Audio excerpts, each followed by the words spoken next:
nung ani langmani chati nung no puila nung no pai tha nung no ani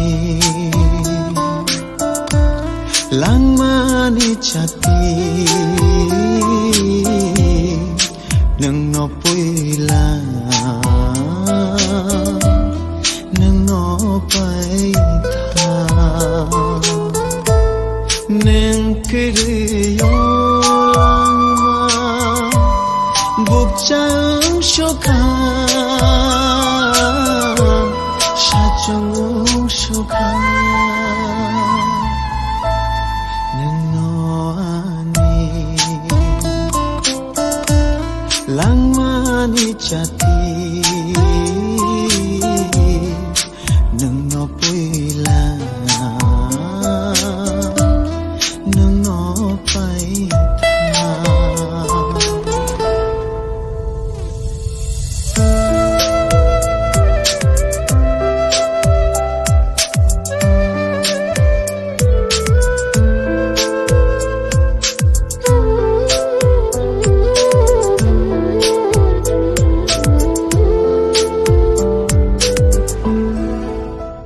Adong ang nono ring maning kha ang father point na thangma paisinai tamo tirfrawo poriman ovle ang ani ma babu ni kok normangla tam an thani kon kuri hinda anom hai khaina be norok ihi amtia ang ani ma babu ni kok normangla ang thangma paisinai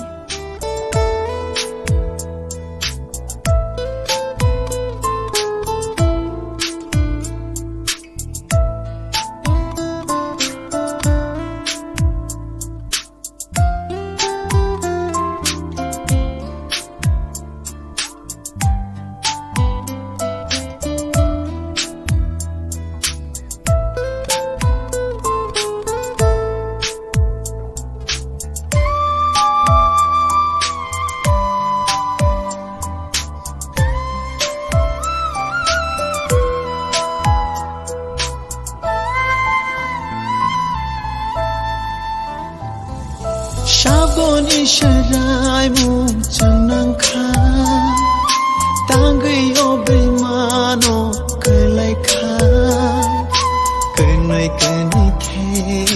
kori lai ma sharap sabai bai thang kha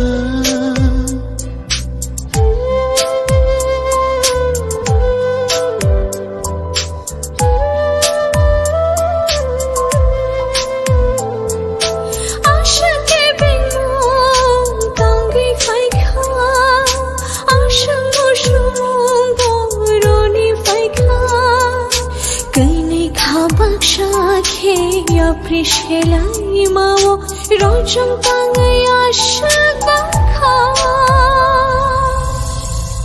nung no ani shalrum ni longi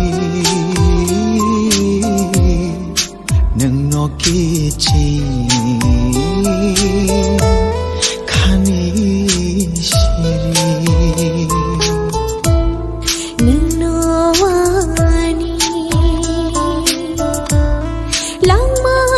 chati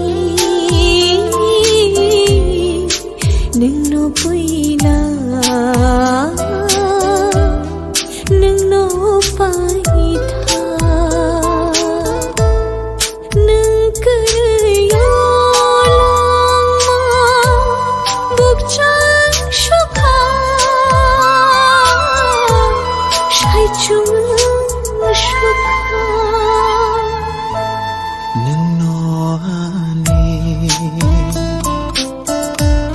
langmani chati nung no puila